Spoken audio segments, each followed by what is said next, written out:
tal, amigos televidentes? Buenas noches. Bienvenidos a UDLA Channel y a su programa Elecciones 2021.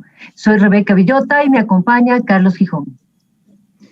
Buenas noches. Estamos aquí con el candidato César Montúfar, continuando estas entrevistas con los candidatos presidenciales. Continúa, por favor, Rebeca. Gracias, Carlos. Gracias, César, por acompañarnos esta noche. ¿Cómo ves tú la campaña? Estamos a pocos días de la jornada electoral.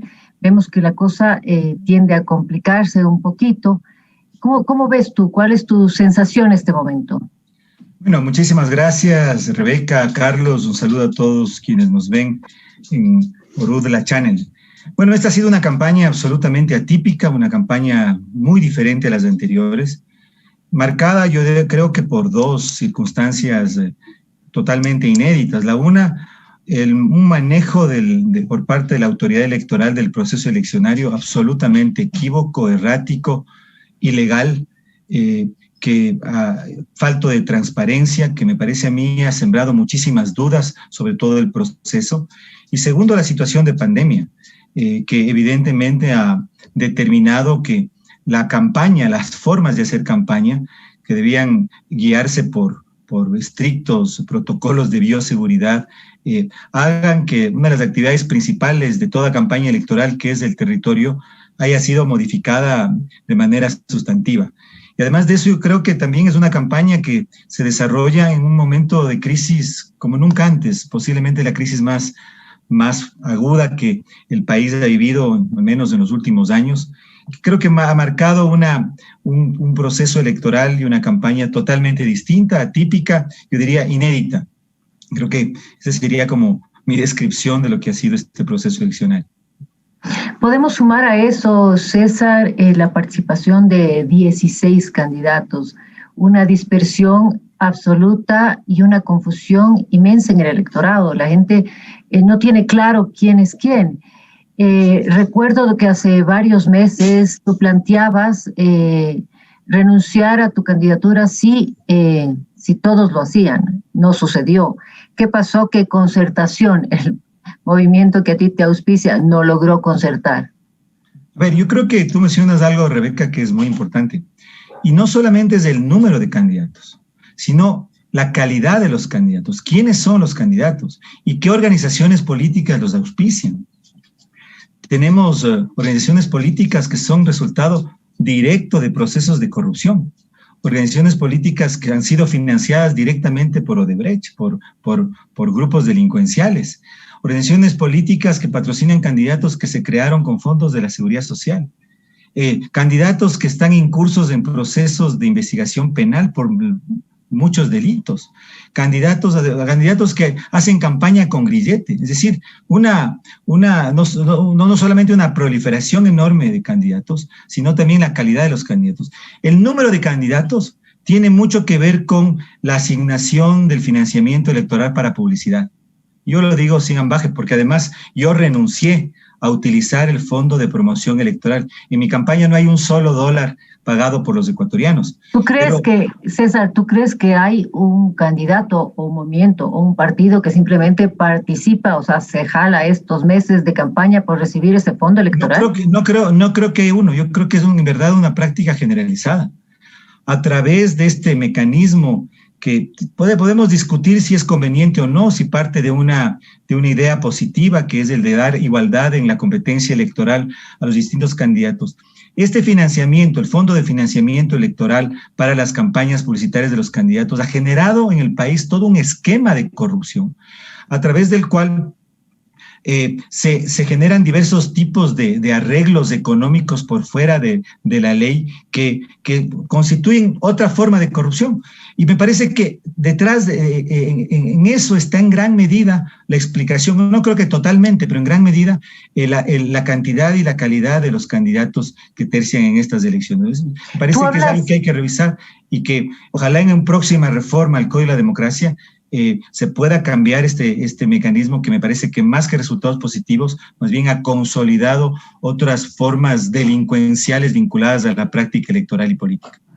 Cuando hablas de formas delincuenciales que han financiado, ciertos movimientos o partidos políticos y mencionas concretamente Odebrecht. ¿Odebrecht está financiando qué partido político? Bueno, el partido ¿Qué campaña? de la señora, del esposo de la señora Pamela Martínez. Eso quedó claramente demostrado en el juicio de Arroz Verde. Que, eso es justicia social. No es justicia social, ahorita no recuerdo exactamente justicia social. Sí, tenemos un partido que fue financiado por los fondos de la Seguridad Social y eso se ha dado a vista paciencia. ¿Cuál es ese, César? ¿Cuál es ese? Avanza, es evidente que ese es el caso. Y tenemos partidos, tenemos candidatos del partido del ex asambleísta Daniel Mendoza, amigo, ¿no es cierto?, que plantea que igualmente tiene candidatos para todas las dignidades. Es decir, lo que tenemos en el Ecuador, Rebeca y Carlos, y esa es la tesis que yo sostengo, es un estado delincuencial, y la lógica de ese estado delincuencial, tomado por mafias, se reproduce totalmente en las elecciones, en los candidatos que participan, en las organizaciones políticas que patrocinan a esos candidatos, y en todo un conjunto de nuevas formas de corrupción y delincuencia organizada que se dan en las campañas electorales. Por eso yo renuncié a las francas publicitarias.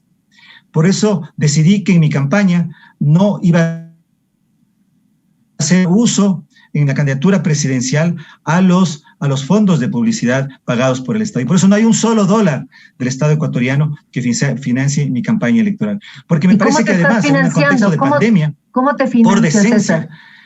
los 20... en un contexto de pandemia, por decencia, no se deberían gastar esos 20 millones de dólares que se están gastando para financiar a candidatos que tienen algunos recursos, y es legítimo que lo tengan, candidatos que están incursos en casos de corrupción, o incluso candidatos con grillete. ¿Cómo me financio?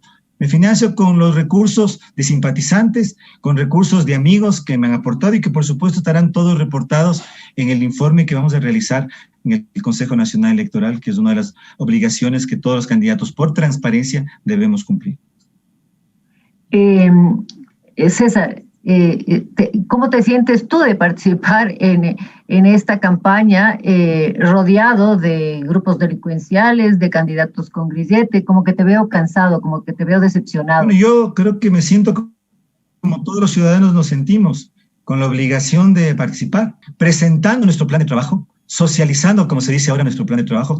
Nuestra propuesta de trabajo fue enriquecida en esa travesía en bicicleta en que recorrimos 2.500 kilómetros y nos reunimos con infinidad de grupos sociales, ciudadanos. Renunciamos a las franjas electorales, lo cual es un hecho inédito que demuestra lo que nosotros pensamos y buscamos de la política. Planteamos una propuesta al inicio, debate sí, franjas no. Planteamos que esos recursos, esos 20 millones, por supuesto, las autoridades electorales hicieron absoluto caso omiso de nuestra propuesta, más bien se han devuelto al Ministerio de Finanzas para que sean dedicados al sector salud. Hemos realizado una campaña de propuestas, hemos hecho una campaña en la que hemos enfrentado directamente a las mafias. Yo no soy de esos candidatos que se dan la vuelta y miran a otra cosa, yo soy un candidato que planteó las cosas de manera frontal. Hoy mismo, miren, Rebeca y Carlos, algo que yo no, hace 2 semanas, en plena campaña electoral, yo le presenté una denuncia al alcalde de Quito, Jorge Yunda. No lo hice público para que no se confundiera con la campaña electoral, y lo hice porque la instrucción fiscal por el tema de las pruebas COVID ya estaba por concluir, y debía hacerlo porque si no lo hacía ya pasaba el plazo, y no creo que el alcalde más corrupto de la historia de Quito, que es el alcalde Jorge Yunda, pueda quedar en la impunidad en este tema, porque además el tema del sobreprecio y de las pruebas chimbas COVID causaron que Quito no pueda diseñar una estrategia de prevención, de aislamiento, de focalización en sus intervenciones sanitarias a propósito de la pandemia, y que posiblemente muchas vidas que pudieron ser salvadas no se salvaron. Sin embargo, hoy tengo que ir a declarar. Hoy tengo que ir a declarar en esa denuncia que presenté, voy a dar mi versión. Por eso a mí me llama la atención, y por eso hago el contraste, de otro candidato muy diferente a mi posición, que mira a otra parte, y fue a visitar al alcalde Yunda hace pocas semanas, a rendirle pleitesía al alcalde más corrupto de Quito, y hacer propuestas ridículas como darle la vuelta a la Virgen del Panecillo. Entonces yo creo que la campaña electoral tiene que centrarse en estos temas, en los temas de debate nacional, en los temas importantes. Yo no lo hice público. Ahora me toca hacerlo porque sí creo que tengo que marcar un contraste con la actitud de otros candidatos. Pero creo que en el tema de lucha anticorrupción, en el tema de plantear las salidas a los problemas más graves que tiene el país, el tema sanitario, el tema económico, hay que hablarle al Ecuador con franqueza, con fundamento, y hay que hablarle al Ecuador claro, porque por supuesto que estamos en la crisis más grave que habíamos atravesado en la historia y las salidas no serán fáciles. César, pero a ver, ese candidato al que tú mencionas, que es el señor Guillermo Lasso, está entre los finalistas en las encuestas con el candidato correísta, ¿no? Con Arauz. Puede estar, Rebeca, puede o no estar, eso vamos a saber el día domingo. El día domingo vamos a saber realmente cuál es el pronunciamiento del pueblo ecuatoriano. Lo que las encuestas digan es importante, es una referencia. Las encuestas generalmente se equivocan. En este momento todavía hay un gran número de indecisos. Puede ser como no puede ser. Yo más bien tiendo a pensar que no será. Pero evidentemente una campaña electoral implica por decencia, por responsabilidad, poner los temas importantes en el debate. Por ejemplo, decir que el candidato Arauz es el candidato que representa la delincuencia organizada en el país. Decir que el candidato del movimiento indígena, un movimiento muy respetable en el Ecuador, es un candidato que solamente representa un sector del Ecuador. Un sector que además, me parece a mí, le debe una disculpa a Quito, le debe una disculpa al país por los destrozos que a propósito de una protesta llevaron a cabo durante las movilizaciones de octubre del año anterior. Entonces, estas cosas se deben decir en una campaña. Y por supuesto, las encuestas son una referencia que orientan posiblemente la votación o no orientan. Los encuestadores tienden a decir que no tienen influencia sobre las decisiones del electorado. Yo tiendo a pensar que en algunos casos sí, pero el punto aquí importante es que en una campaña electoral hay que poner el dedo en los temas importantes y proponer y debatir soluciones sobre esos temas, sin demagogia, sin decir cosas que no son posibles de cumplir. ¿Cuál es el futuro político de César Montúfar en caso de perder estas elecciones? Una ironía, ¿no? La pregunta que estoy haciendo, tomando en cuenta que César Montúfar es el único candidato preparado políticamente, que cuenta incluso con estudios entiendo, César, que tienes un PhD en ciencias políticas, ¿no? Sí, tengo un PhD en ciencias políticas, pero yo soy un político. Yo he hecho política desde los 13 años de mi vida. Hemos formado una organización política que es Concertación, que tiene 16 años de vida, que se enfrentó al correísmo desde el inicio, que ha luchado contra la corrupción.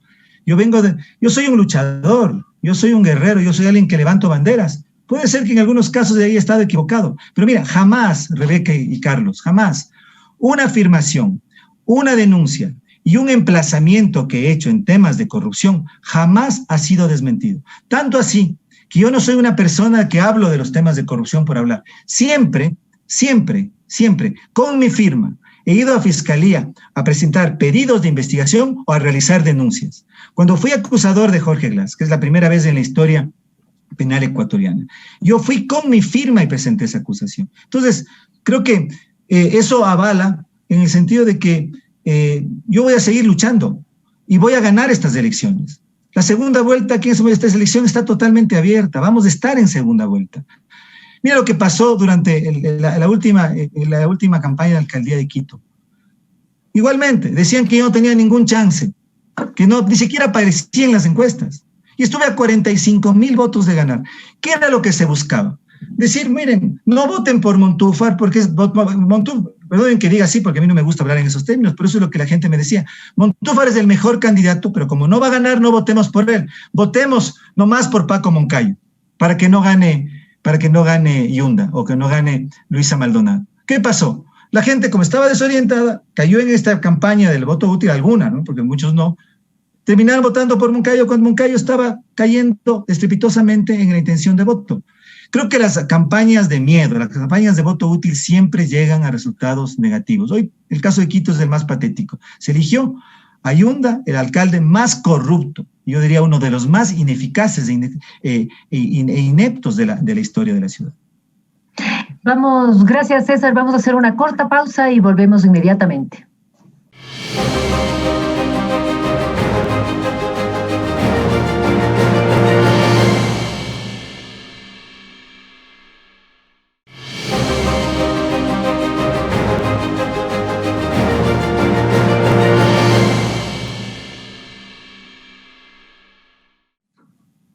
Señor Montúfar, vamos a centrarnos ahora en lo económico.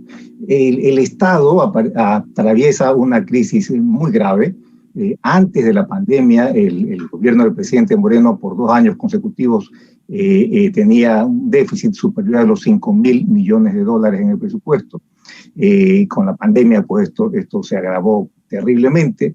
Entramos en el año 2021 con un déficit superior a los $5.000 millones. Se calcula que alrededor de $9.000 millones tiene el Ecuador en déficit. ¿Cómo va a enfrentar usted ese problema? Bueno, es un tema central, ¿no? Lo primero, yo no soy de esos candidatos que digo que no voy a cobrar impuestos, de que no hay que cobrar impuestos. Y han hecho de eso una bandera de apología a la evasión y elusión tributaria. Una cosa es cobrar impuestos y otra cosa es aumentar impuestos o reducir impuestos. Lo que pasa es que un Estado quebrado, como usted bien acaba de decir, Carlos, requiere de un sistema tributario que funcione. Pero vamos a la propuesta. A ver, creo que hay varias alternativas. Yo creo que hay impuestos que reducir, que eliminar, que mantener y que aumentar. Hay cuatro tipos. Vamos a ver. Los impuestos que hay que eliminar. Yo creo que hay que eliminar ese impuesto que acaba de imponer el gobierno de Lenín Moreno de manera absolutamente equivocada e inconsulta al 2% de las ventas totales de los microempresarios, el llamado régimen impositivo para la microempresa. 1 millón de microempresarios fueron puestos, yo digo, atropelladamente en un registro. Desde este mes de enero pagan el 2% de sus ventas totales. Eso es criminal, es un puñal en el pecho a la reactivación de quienes durante la pandemia, además, vivieron momentos absolutamente críticos porque muchos de sus negocios fueron cerrados, no podían abrirlos sencillamente. Yo voy a plantear una reforma a la ley de simplificación tributaria, a la Asamblea Nacional, para que ese impuesto sea eliminado y además se establezca un crédito tributario para que en la próxima declaración de impuesto a la renta de estos ¿cuántos y cuáles impuestos eliminaría usted? Estoy con los que voy a eliminar, estoy en eso. Okay. El impuesto hay que establecer además un crédito tributario para que en la próxima declaración, un crédito tributario por el mismo valor para que sea válido para la próxima declaración, la declaración del próximo año. ¿Cuál es el impuesto social? Creo que hay que reducir el impuesto a la salida de divisas. Ese impuesto hay que reducirlo a menos del 1%. Yo creo que el Ecuador tiene que abrirse al mundo, tenemos que implementar una política agresiva de atracción de capital extranjero, de inversiones, igualmente comercial, y por eso creo que ese impuesto tiene que reducirse. Además, eso va a ayudar o debe incentivar a que podamos tener más bancos internacionales en el país, de forma que con competencia se logre bajar las elevadísimas tasas de interés y costos financieros de la banca privada en el Ecuador. ¿Qué impuestos hay que mantener? El IVA yo creo que hay que mantener. Yo soy absolutamente contrario a que haya un incremento del IVA, como ha habido un preacuerdo, digamos, o sea, ha habido en la conversación con el Fondo Monetario Internacional a raíz del crédito que fue firmado el 30 de septiembre del año pasado. Se podría así revisar la lista de exenciones al IVA, que es una lista muy larga que suma aproximadamente 5.400 millones de dólares. Sin embargo, creo que en gran medida lo que tiene que ver con el impuesto de valor agregado debería mantenerse. ¿Y qué impuesto se debe incrementar? El impuesto al patrimonio. Y quiero aquí explicar, porque esto ha dado lugar a que haya muchos malentendidos. El impuesto al patrimonio no es un impuesto a las empresas, no es un impuesto a la herencia, y es un impuesto a la gente que tiene un patrimonio. Hemos ido modificando esta propuesta en las discusiones, que tienen más de un millón de dólares, sin incluir su vivienda principal, es decir, a personas que tienen más de 1.200.000, 1.200.000, 1.300.000, 1.500.000 millones de dólares. Este impuesto únicamente afectaría, de acuerdo a la base de datos del Servicio de Rentas Íntegras, aproximadamente a 5.500, tal vez me equivoco con la cifra exacta, de contribuyentes. Y ese impuesto, que es al 1%, podría darle al Estado ecuatoriano entre 250 y 350 millones de dólares. Este no es un impuesto a la gente, no es un impuesto ni siquiera a la clase media alta, es un impuesto a los millonarios, ¿sí? Como ocurre en todos los países del mundo, ¿sí? Okay. Entonces, tenemos que crear esta estructura. Ahora, lo más importante de mi política tributaria va a ser el que cobremos mejor impuestos.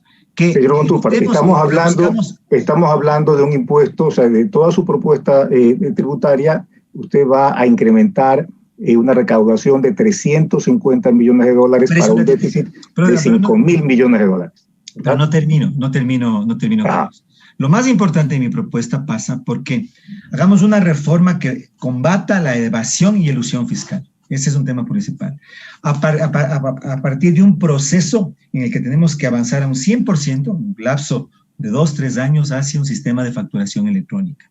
En el Ecuador hay muchísimas personas que no pagan, que subfacturan o que no facturan. Tenemos que avanzar hacia un sistema electrónico que garantice aumentar la facturación sin necesidad de subir impuestos. Allí vamos a ir poco a poco recuperando y llenando la brecha fiscal que en este momento el Ecuador. ¿Cuánto cree usted que actualmente se está eludiendo o evadiendo impuestos? De acuerdo al servicio, me parece que el INEC, no estoy seguro en este momento, hace 2 o 3 años habló de una cifra que a mí me parece enorme, que era 30.000 millones de dólares. No sé si esa cifra es real. Pero yo pensaría que si en los próximos años nosotros podemos ir recuperando de lo que se elude y se evade, cifras, digamos, importantes a través de la facturación electrónica. Aquí es un tema tecnológico, tenemos que utilizar la tecnología. Y avanzamos hacia un incremento de la facturación electrónica. La meta en mi gobierno sería llegar a un 75-80% en los 4 años. Creo que incluso la posibilidad de subir impuestos quedaría como descartada, puesta en segundo lugar. Me parece que ese es el camino para que tengamos un sistema tributario que funcione, que sea eficiente, que sea redistributivo, ¿sí? Y que además promueva, incentive la reactivación económica. Que sea un sistema tributario que además permita una mejor redistribución de los recursos en el país. ¿Eso es suficiente para terminar el déficit fiscal? Bueno, eso es lo que nosotros podemos hacer. Creo que el Fondo Monetario Internacional, que ha puesto, con el gobierno ha discutido sobre metas a cumplir, tiene que asentarse en la realidad del Ecuador. El Ecuador es un país en este momento asolado por no solamente la pandemia, sino por una crisis económica sin precedentes. Es un país, Carlos, como usted bien conoce, en el que no solamente ha aumentado el desempleo y otros, sino que en el que hay hambre. En este momento, la alimentación es la seguridad alimentaria es uno de los grandes problemas del país, uno de los grandes desafíos. Entonces, en un país así, yo creo que es fundamental que podamos ir saliendo y vamos a ir saliendo disciplinadamente, ahorrando, controlando el gasto, mejorando los procesos de calidad del gasto, no despilfarrando un solo centavo, pero evidentemente ese tiene que ser un proceso. Pero ¿no tiene usted otra propuesta para terminar el déficit fiscal? Porque pero yo no le voy a decir, Carlos, que vamos a despedir a los empleados públicos. Es que no le voy a decir eso, porque yo creo que el tema de educación... Antes de ir a la reducción del gasto, terminemos el asunto del incremento de ingresos al fisco. Es que lo que pasa es que el presidente no es mago. Yo lo que le estoy diciendo es que políticamente esa es la forma como yo pienso que tenemos que ir manejando el problema del déficit fiscal. Okay. El señor Guillermo Lasso ha propuesto o está planteando el incremento de la producción petrolera. Él está hablando de duplicar la producción petrolera. ¿Usted cree que eso es posible, que es imposible? ¿No le parece importante? ¿Usted cree que el Ecuador puede duplicar la producción de petróleo, pasar de 500.000 barriles a 1 millón de barriles diarios? Con una empresa como la que tenemos en este momento, cooptada por la corrupción como Petroecuador, eso no es posible. Si usted me dice a mí, vamos a incrementar la producción petrolera, yo digo sí, no tengo problema en eso. Pero apostar a eso como la salida al problema del déficit fiscal me parece que no es viable. Yo no estoy diciendo que me niego a esa alternativa. Yo lo que estoy diciendo es cómo vamos a recaudar mejor y cómo podemos avanzar. En el tema fiscal, regresando al tema fiscal. Seguimos en el tema fiscal. La reducción del gasto público, claro, por supuesto. Porque otra vía puede ser la explotación minera. O sea, aumentar los ingresos del fisco a través de las concesiones mineras. Ya voy a ir a la minería, pero vamos al tema fiscal. Yo digo, vamos a ahorrar, vamos a hacer el gasto mucho más eficiente, vamos, por supuesto, a terminar los contratos ocasionales con la burocracia que no esté en servicios esenciales y que no esté cumpliendo con sus funciones a cabalidad. Pero de mí no van a oír, porque eso no voy a hacer. A reducir el número de maestros, a reducir el número de empleados de servidores públicos en el sistema sanitario, policías y personas encargadas de los sistemas de protección social. ¿Cómo se va a reducir el gasto? ¿Se va a reducir el gasto? ¿De qué manera? Va a reducirse, pero lo que no voy a hacer, y eso lo digo, es despedir a esas personas. Porque lo que ha hecho este gobierno, por ejemplo, le voy a contar algo que yo, por ejemplo, no voy a hacer. En el tema ambiental, que es tan importante, fusionó Secretaría del Agua y Ministerio de Ambiente. Despidió a un montón de personas, ¿no es cierto?, de todo el sistema de control ambiental. ¿Cuál es el resultado de eso? Un incremento tremendo en los últimos meses y años de la destrucción de los bosques nativos. Un debilitamiento del Estado en el control y supervisión de las áreas protegidas. Eso no se puede hacer. Es decir, el Ecuador, por supuesto que tiene que reducir el gasto. Mire, yo mismo, perdone que ponga este ejemplo pequeñito que muchas personas minimizan, renuncié a utilizar $360,000 del Estado para mi campaña. Esas son las acciones concretas que he tomado de reducción, digamos, y así voy a gobernar. Pero, por supuesto, protegiendo lo que es los sistemas que el Estado debe tener y garantizando estabilidad y condiciones laborales adecuadas para las personas. Pero usted me está diciendo lo que no va a hacer. Lo que yo le pido es que me pregunte qué acciones positivas va a implementar para reducir el gasto. Diciéndole lo que voy a hacer. Ahora vamos al tema minero. Vamos al tema minero, que es un tema importante. Yo no soy un candidato antiminero, de ninguna manera. Yo creo que en la explotación de los recursos está una fuente de ingresos para el país. Hay un espacio para el desarrollo. Sin embargo, hay que decirlo y lo digo también con mucha claridad. La explotación minera en el Ecuador, frente al cual el Ecuador tiene un enorme futuro, debe darse en ciertas condiciones. En ciertas condiciones. La condición, y no creo, como muchos ambientalistas de extremos, ahí no comparto con esa visión de que entre minería y sustentabilidad hay una contradicción insalvable. Yo no creo que eso sea así. Creo que es posible conciliar las dos cosas. Pero entonces, para que pueda el Ecuador avanzar en el desarrollo de la minería, donde yo veo un gran futuro, hay que cumplir 3 condiciones. La primera, que esa tiene que desarrollarse con los más altos estándares ambientales. Yo creo que eso no es imposible. Creo que allí hay una enorme oportunidad. Segundo, no puede afectar fuentes de agua, zonas de reserva y zonas de biodiversidad sensible, ecosistemas sensibles, no puede afectar. Y tercero, siguiendo y cumpliendo el compromiso del Ecuador como suscriptor del convenio 169 de la OIT, debe darse sobre el consentimiento previo de las poblaciones afectadas. Por eso mi posición de apoyar en las 5 preguntas que se van a realizar en Cuenca en este 7 de febrero, que van a proteger o que protegen 5 ríos, 5 fuentes de agua de tanto Cuenca como la provincia de La Suay. En esas condiciones, que deben ser condiciones que el Estado ecuatoriano garantice, vamos a estar absolutamente abiertos para el desarrollo minero del Ecuador. Volvamos a la reducción del gasto. Subsidios, señor Montúfar. ¿Usted plantea reducir o eliminar subsidios? ¿Qué posición tendría un gobierno suyo respecto al subsidio de combustibles? Yo creo que hay que focalizar los subsidios. Yo estaría abierto, por ejemplo, a que los subsidios, por ejemplo, al gas, sean incorporados en el bono de desarrollo humano, de forma que de manera mucho más focalizada vayan a quienes más lo necesitan. Yo creo que el Ecuador tiene que, incluso por consideraciones ambientales, usted me vio que hace un momento yo adopté una postura, yo diría, razonable, sensata entre la relación minería-ambiente, igualmente en el tema de subsidios a los combustibles. El Ecuador tiene que buscar mecanismos para incentivar el uso de energías limpias, movilidad sustentable, y en ese sentido creo que hay que ir reduciendo los subsidios a los combustibles. Empleo, señor Montúfar.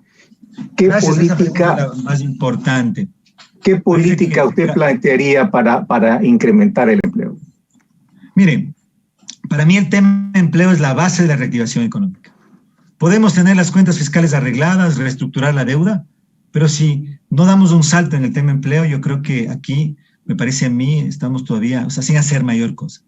¿Qué es lo que yo propongo? Y en eso voy a ser muy agresivo. Incluso creo que he tenido una conversación con varios funcionarios del Fondo Monetario Internacional y no creo que sea infidencia decir que en eso estamos totalmente de acuerdo. La reactivación económica pasa por la generación de fuentes de empleo, de fuentes de trabajo decente, utilizando los términos de la OIT. Y eso pasa por apoyar al sector de la economía que más empleo genera. ¿Cuál es el sector de la economía que más empleo genera? El 88% de los empleados, de las personas que trabajan en el Ecuador, están en la micro, pequeña y mediana empresa, en la micro, pequeña y medianas unidades agrícolas, el sector artesanal y los productores y los trabajadores autónomos. ¿Cómo se llega a ellos? ¿Cómo se llega a ellos? Con microcrédito e inclusión financiera. Esa es la palabra clave. Mire, en el Ecuador hay millones de ecuatorianos, de ecuatorianas, que viven al día a día, que no tienen acceso a la banca privada por los costos financieros y las tasas de interés. ¿A quiénes recurren? A los chulqueros. Los chulqueros que les prestan para poder trabajar, que les dan el capital de trabajo con el que sostienen sus pequeños negocios cada día. Tenemos que desarrollar a través de la banca pública un sistema de inclusión financiera y de microempleo. 200, 300, 500 dólares más para otros emprendedores, pero que permita que los ecuatorianos podamos dar una alternativa, el Estado ecuatoriano dé una alternativa a esas personas que hoy viven ahogados, secuestrados. Solo para terminar este bloque, ¿de qué monto estamos hablando? ¿Cuánto piensa usted y cómo va a financiar una operación masiva de crédito para la nación? En este momento falta un tramo de aproximadamente 2.100 y 2.300 millones del último desembolso del Fondo Monetario Internacional. Yo voy a negociar con el fondo para que al menos entre 700 y 1.000 millones de dólares vayan para este fondo. Pero no es lo único, no es lo único. En esa estrategia de empleo hay 3 elementos adicionales. Primero, tenemos que pasar drásticamente hacia un modelo que reduzca la tramitología en el Ecuador. Los empresarios ecuatorianos, tú debes saber, Carlos, son los empresarios segundos en la región que más tiempo gastan haciendo trámites con el SRI, con el Servicio de Rentas Internas, con la Seguridad Social, etcétera, etcétera. Tenemos que bajar drásticamente la tramitología. En tercer lugar, ahí volvemos al tema tributario, generar incentivos para los ecoemprendimientos, incentivos tributarios para quienes generen energías limpias, es decir, una visión distinta que promueva un modelo de desarrollo diferente. Y por último, como decía hace un momento, el Ecuador tiene que tener una política comercial y de inversiones hacia el mundo muy agresiva. Creo que nosotros, los ecuatorianos, no debemos abandonar esta idea de que tenemos que ser un país encerrado, un país que no tiene contactos con el mundo. Tenemos que avanzar hacia acuerdos de inversión con todos los países que podamos, hacia acuerdos comerciales con todos los países, sobre todo con nuestros socios comerciales. Tenemos que lanzarnos hacia el Asia-Pacífico. El Ecuador ya no puede seguir mirándose geopolíticamente como un país, al norte Colombia, al sur Perú, pero si tenemos al occidente, al Pacífico, donde está el epicentro de la economía mundial en el siglo XXI, tenemos que dar esos saltos y tenemos que cambiar la forma como nos miramos en nuestra integración, por supuesto que estratégica e inteligente con el mundo en términos de inversiones y en términos comerciales. Entonces, todo un paquete, tenemos todo un paquete que pasa en mucho también por la política exterior. Vamos a hacer un breve corte y vamos a continuar con Rebeca.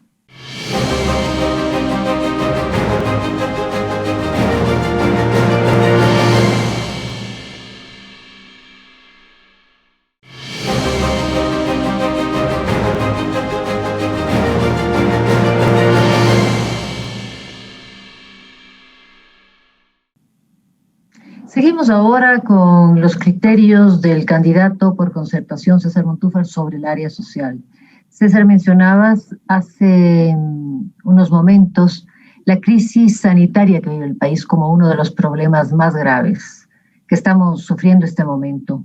¿Por dónde empezarías tú para solucionar este problema? A ver, gobernar es priorizar. Yo como presidente de la República sostengo, y eso voy a plantear al pueblo ecuatoriano, que superar la pandemia es la primera prioridad en este momento en el país. Si no superamos rápidamente la pandemia, si no derrotamos a la pandemia, seguiremos perdiendo vidas humanas. Yo decía hace un momento, somos el segundo país en el mundo con más muertes en exceso en el año 2020. No podremos reactivar la economía, no podremos generar una política coherente de empleo. Y algo tremendamente importante que poco se dice, 50% de los jóvenes y niños en el Ecuador no tienen acceso al Internet. Mientras dure la pandemia y sigamos en este esquema de educación virtual, prácticamente ese 50% que esté excluido de conectividad perdió el derecho a la educación. En algunas zonas rurales llega incluso al 80%. Es decir, tenemos que salir de la pandemia lo más pronto posible. Por lo Claro, tanto, pero eso no depende de nosotros. El COVID está ahí. Sí depende. ¿Cómo lo vas a lograr tú? ¿Cómo lo vas a lograr tú? Yo he planteado una gran movilización nacional los primeros 4 meses de mi gobierno. Gran movilización nacional. Que va a implicar el que lleguemos a vacunar voluntariamente, porque la vacuna es voluntaria, a 12 millones de personas al menos, que es el 70% de los ecuatorianos. Significa que tendremos que aplicar 2 dosis, es decir, requerimos 24 millones de vacunas. A precios de mercado, aproximadamente entre 8 y 13, 14 dólares la vacuna, a los precios de este momento, estamos hablando de entre 250 y 300 millones de dólares. Tenemos que movilizar un gran ejército de vacunadores voluntarios. ¿Quiénes? Estudiantes universitarios, maestros, servidores públicos, profesionales, que deberán ser capacitados por el personal sanitario del país, apoyados logísticamente y en protección por la Policía Nacional y el Ejército. Este gran ejército de vacunadores tiene que llegar en 2 ocasiones, en el mes de julio y agosto, a vacunar a ese 70% de ecuatorianos. Es como en los días de censo. Cuando hay un censo, en un día se llega al 90% de hogares del país. Claro, tenemos que repetir eso. Eso costaría, la movilización, la capacitación costaría aproximadamente unos 200 millones de dólares. Es decir, que necesitamos 500 millones de dólares. 4 meses y una gran movilización del país, 24 millones de vacunas. Eso es lo que necesitamos. ¿Cómo vamos a conseguir ese dinero? Bueno, presidente, yo voy a declarar estado de emergencia, estado de excepción, perdón. Con el estado de excepción, el presidente tiene la capacidad de mover las partidas presupuestarias. Vamos a crear ese fondo, vamos a pedir apoyo a la cooperación internacional, vamos a pedir apoyo a la empresa privada, a los ciudadanos, para generar un fondo que sea manejado fuera del presupuesto, de manera absolutamente transparente y con control, para poder financiar Claro, si tú hablas que vas a crear un fondo, entonces estás hablando de la participación de la empresa privada para la comercialización de vacunas.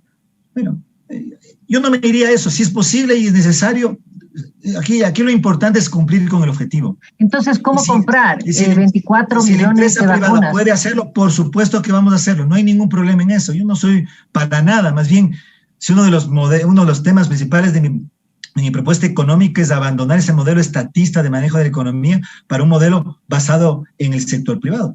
Totalmente. Ahora, ¿cómo logramos, digamos que hemos solucionado el problema del dinero, pero ¿cómo vas a lograr comprar las vacunas? Porque obviamente ahí está el tema neurálgico. Eso es lo único que no depende de nosotros. Eso es lo único que no depende de nosotros.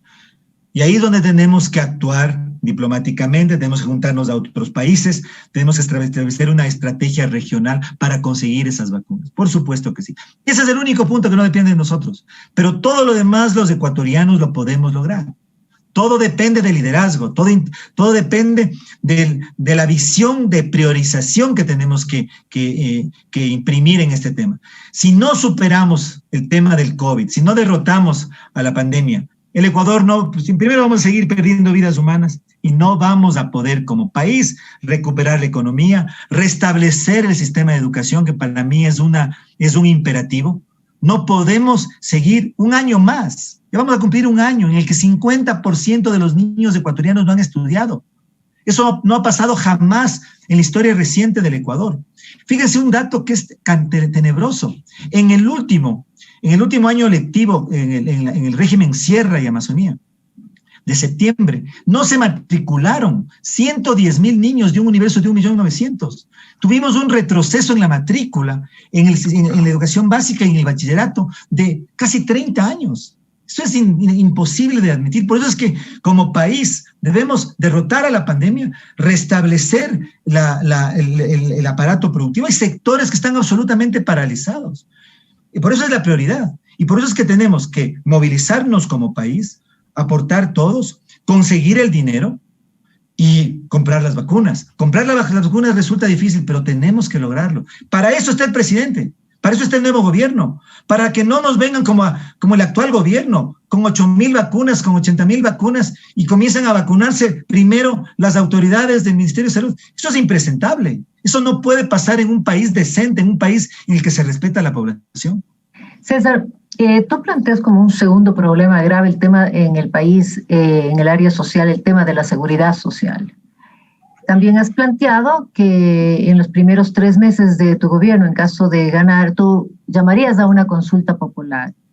¿Piensas incluir ahí un cambio en la ley de la seguridad social en el país? A ver. ¿Se podría intuir que estás considerando la privatización de la seguridad social? No, pero estoy planteando lo siguiente. El plan de gobierno que ustedes tienen, que posiblemente es de este chiquito, este librito que yo mismo escribí en el mes de agosto, sí, estaba considerado en otras circunstancias. Para mí, en este momento, lo primero, como he dicho, es resolver el tema de la pandemia los primeros 4 meses. Una vez que tengamos el aparato productivo que arranca nuevamente, el sistema educativo nuevamente en orden, el sistema de salud reconstituido, pensaremos en la consulta popular, ¿sí? La consulta popular, que es una consulta básicamente para cambiar de constitución, en el mismo modelo, con la misma idea que planteó hace algunos meses Simón Espinosa, que planteaba que es como que los ecuatorianos debemos escoger entre la constitución anacrónica de Montecristi y una constitución moderna. Solamente que yo no estoy de acuerdo con regresar a la constitución del 98, creo que sí es posible plantear un nuevo proyecto de constitución, podemos discutir eso después. En el tema de la seguridad social, que es importantísimo, yo no creo que es un tema no es un tema que sea materia o deba ser materia de una consulta popular, sino de una reforma a la ley, que yo como presidente de la República voy a impulsar inmediatamente en la Asamblea Nacional.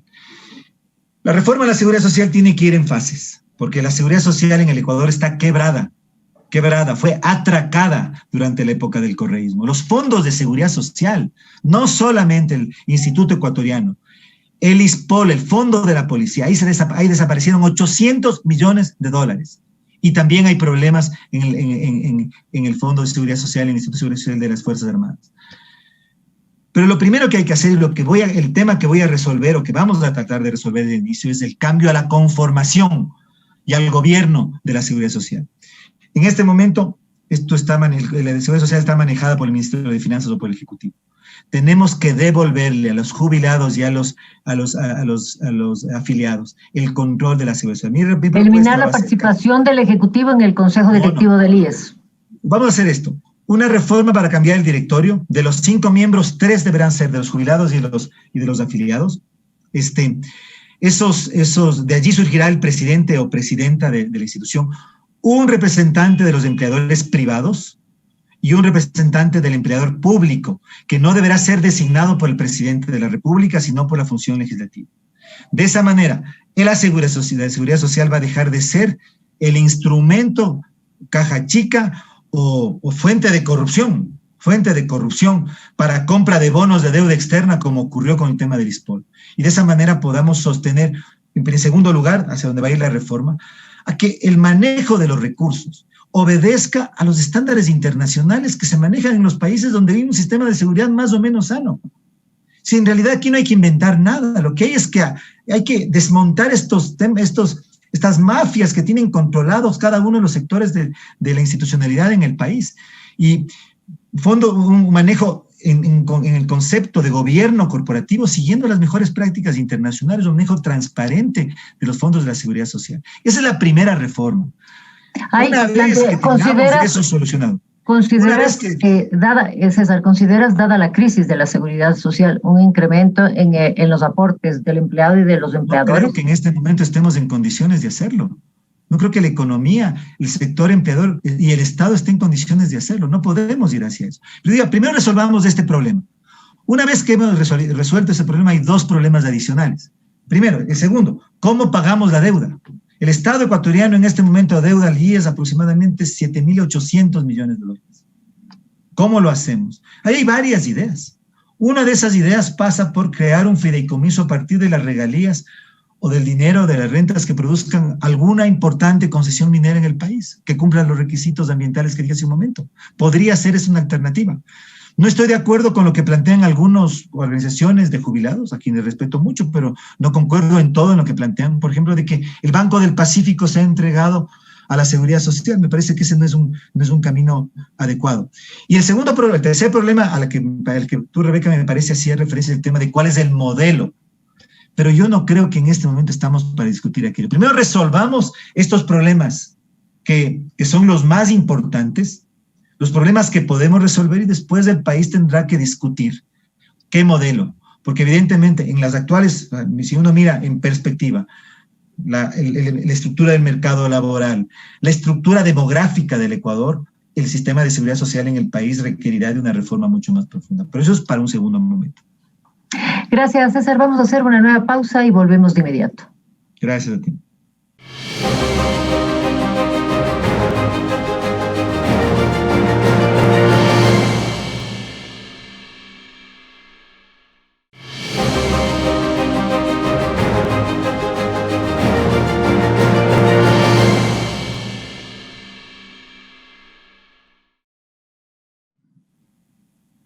Continuamos, señor Montúfar, vamos a política internacional. La revista Semana, el fin de semana pasado, la revista colombiana Semana, hizo una denuncia asegurando que el ELN, el Ejército de Liberación Nacional, un movimiento comunista, terrorista en Colombia, ha colaborado supuestamente con $80.000 para la campaña del candidato correísta Andrés Arauz. La denuncia de la revista Semana plantea relaciones internacionales del Ecuador y cómo fuerzas externas a la nación podrían estar influyendo en la campaña electoral. ¿Cree usted que estas fuerzas, lo que era el Foro de Sao Paulo y ahora es el Grupo de Puebla, Venezuela, Cuba, la Argentina de los Kirchner, está influyendo o trata de influir en la campaña electoral del Ecuador, apoyando la candidatura del señor Andrés Arauz? Por supuesto que sí. Y es algo que los ecuatorianos rechazamos y no podemos permitir. Cualquier tipo de injerencia externa, más aún si proviene de grupos delincuenciales y vinculados al narcoterrorismo. Creo que los ecuatorianos nos oponemos y rechazaremos y rechazamos, además de que esto tiene que ser investigado, no solamente por las autoridades electorales, sino también por la Fiscalía, porque constituye un delito penal. Y ya ocurrió y quedó ampliamente demostrado, pero lastimosamente, como en el Ecuador, las cosas no suceden y no pasa nada, porque no se las enfrenta, con el financiamiento de las FARC a la campaña presidencial, la primera campaña presidencial de Rafael Correa. Mire, eso abona lo que yo he venido sosteniendo en los últimos años, de que el proyecto correísta no es solamente un proyecto político, es un proyecto delincuencial, desde sus orígenes. En los orígenes del financiamiento electoral de Rafael Correa hubo dos fuentes ilícitas que están demostradas, de las FARC y de Odebrecht. Correa se reunió antes de asumir la presidencia de la República con Marcelo Odebrecht y Lula da Silva en Brasil, y recibió dineros de las FARC y recibió dineros del gobierno de Chávez. Entonces, me parece que esto, además de ser un tema penal y por lo tanto y también una infracción electoral, pero la infracción electoral además puede conllevar, no creo que vaya a ocurrir que Arauz gane las elecciones, yo lo veo absolutamente imposible, pero si llegara a darse el caso, podría tener consecuencias sobre su permanencia en el cargo. Pero a lo que voy, ya en términos conceptuales, que en política es fundamental, con todo esto se demuestra y se ratifica que el correísmo es un proyecto político-delincuencial. Así debemos entenderlo. Y que Arauz es el candidato de la delincuencia organizada. Arauz es el candidato que expresa, no solamente en el Ecuador, sino es parte de una corriente delincuencial de la política latinoamericana. Y creo que eso es absolutamente... Mira, por eso yo presenté hace 2 años una denuncia en la Fiscalía que sigue el proceso de investigación por delincuencia organizada a Rafael Correa, a toda la cúpula de su gobierno y a Marcelo Odebrecht y a la firma Odebrecht. Entonces, creo que hay que entender el carácter del correísmo. Penalmente, yo fui acusador particular por asociación ilícita a Jorge Glass y soy denunciante de Correa, Glass y de todo su grupo por delincuencia organizada. El correísmo es un grupo político delincuencincial. Eso podemos concentrarnos para continuar en el análisis en la frontera norte, en la zona de Esmeraldas, donde en la parte colombiana hay una increíble industria del narcotráfico. que afecta al Ecuador. O sea, la muerte de los periodistas del comercio fue provocada por esta industria del narcotráfico controlada por la guerrilla, ¿no? Controlada por varios grupos insurgentes que salieron como disidencia de las FARC cuando la FARC llegó al acuerdo con Colombia, pero está también ahí el ELN, y entonces tenemos una situación explosiva, ¿no? Una situación, uno puede sospechar que el incremento de asesinatos por la modalidad del sicariato en los últimos días en el Ecuador está íntimamente relacionada con esta situación de narcotráfico y guerrilla, esta incapacidad del gobierno colombiano de controlar su territorio. ¿Cuál sería la posición del Ecuador en su gobierno si usted llegara a ganar la presidencia? ¿Usted colaboraría con un gobierno de Colombia para terminar por la fuerza, utilizando la fuerza legítima, la fuerza del Estado, esta situación del narcotráfico en el norte de Colombia? Por supuesto que sí, por supuesto. Por eso es que yo soy absolutamente contrario y miré, casi me desmayo cuando oí un candidato presidencial que dijo que pensaba armar a los campesinos, que iba a permitir que los campesinos se armen para defender su seguridad. En una situación como la que usted describe en la frontera norte, imagínese lo que eso significa. Era darle carta blanca al paramilitarismo en el Ecuador, darles licencia a los narcoterroristas para que actúen en el territorio ecuatoriano. O sea, pero ¿qué haría usted? Candidato, usted sabe a qué me estoy refiriendo, Carlos. Espérame, ya voy a ir a ese tema. Lo que yo no quiero es que usted me diga lo que no va a hacer, sino lo que va a hacer. Permítame que tengo que hablar sobre esto. Porque hay un candidato, ¿no es cierto?, que dije que iba a permitir que los campesinos se armen en un país que no tiene la capacidad, porque no tenemos la capacidad, porque renunciamos durante el correísmo a seguir siendo parte de los acuerdos de cooperación internacional de todo el hemisferio para precisamente frenar a la narcoguerrilla y frenar al narcotráfico. Permitir que los campesinos se armen, yo creo que la propuesta más irresponsable que he escuchado en esta campaña. Ahora, ¿qué es lo que yo voy a hacer? ¿Qué es lo importante? A ver, ¿qué es lo que vamos nosotros a hacer? Tenemos que restablecer toda la cooperación internacional en la lucha contra el crimen organizado internacional. Eso significa restablecer los acuerdos hemisféricos de cooperación con Colombia, con Estados Unidos, con todos los países del Pacífico. Es necesario en el Ecuador fortalecer una policía marítima. Hoy hay una pequeña policía marítima de la Armada, porque gran parte de estos flujos ilícitos se producen por la región, por el mar. Hoy nuestros pescadores artesanales están siendo absolutamente desprotegidos.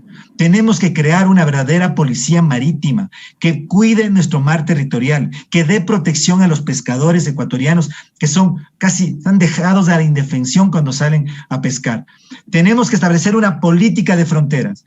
El Ecuador avanzó muchísimo durante la década de los 90 en todo el desarrollo de comisiones binacionales que todavía existen, pero casi existen en nombre, ¿sí? En perspectiva de ubicar claramente cuáles son los niveles de cooperación policial, de cooperación en términos de Fuerzas Armadas, pero al mismo tiempo de permitir y promover el comercio y las relaciones bilaterales, porque tenemos fronteras vivas, sobre todo con Colombia, que tampoco eso se puede interrumpir. Entonces, mi política va a ser una política muy firme de combate al crimen organizado transnacional, al narcoterrorismo, y como presidente, Carlos, no voy a permitir que esto que ha ocurrido con la denuncia de la revista Semana quede como una denuncia más. Hay que investigar y hay que llevar a la justicia ecuatoriana a aquellos que se alían con fuerzas delincuenciales narcoterroristas para hacer política en el Ecuador. No podemos seguirlo permitiendo, Carlos.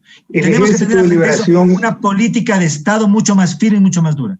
El Ejército de Liberación Nacional tiene vínculos estrechos con la dictadura del señor Maduro en Venezuela, con el gobierno cubano.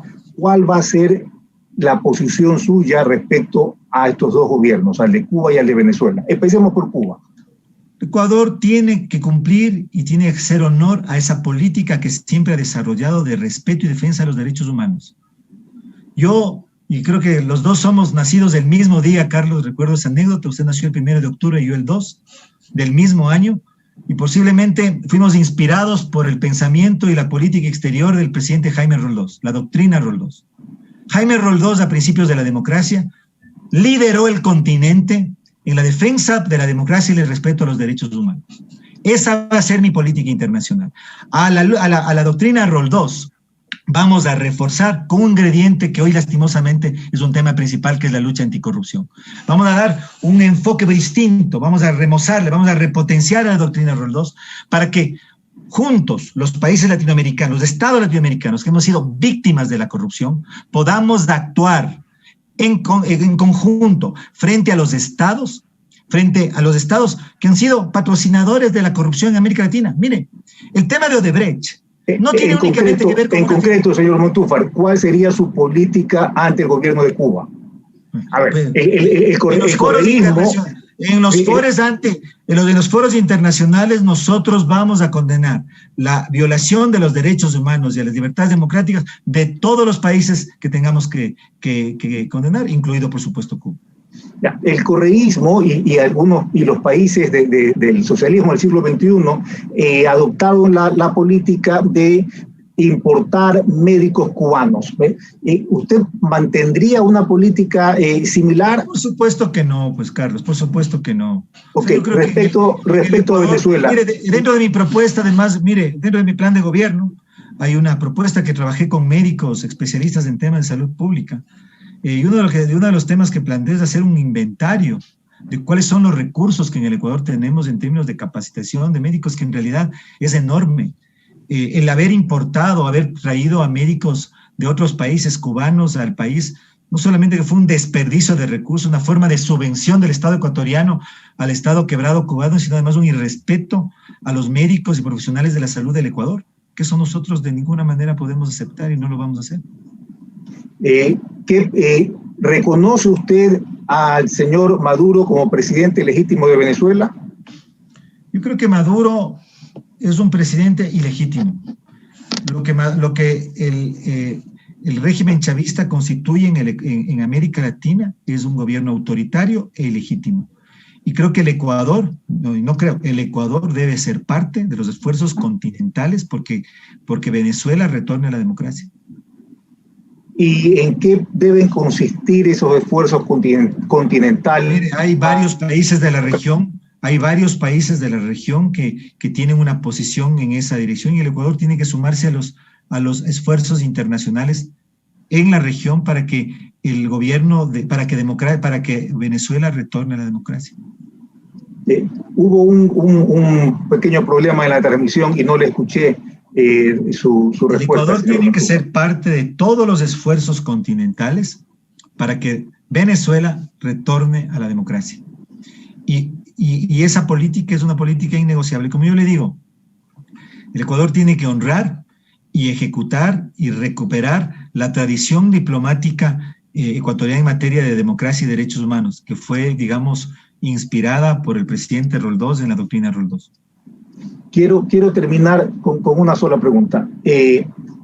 ¿Usted reconocerá o podría reconocer al señor Juan Guaidó como el presidente interino de Venezuela? Por supuesto que sí, por supuesto que sí. Muchísimas gracias, señor Montúfar. Hemos llegado al final de este bloque de entrevistas. Paso contigo para despedirnos, Rebeca. Gracias, César, por habernos acompañado esta noche. Suerte el domingo y seguiremos conversando en las próximas emisiones de UDA Channel sobre los resultados electorales. Muchísimas gracias, Rebeca. Carlos, ha sido realmente una linda entrevista, he disfrutado muchísimo. Y bueno, solamente yo quisiera decir que aquí estamos con fuerza y vamos a seguir trabajando. Y el domingo tenemos una cita a los ecuatorianos. O derrotamos a todas las mafias o nos quedamos como estamos.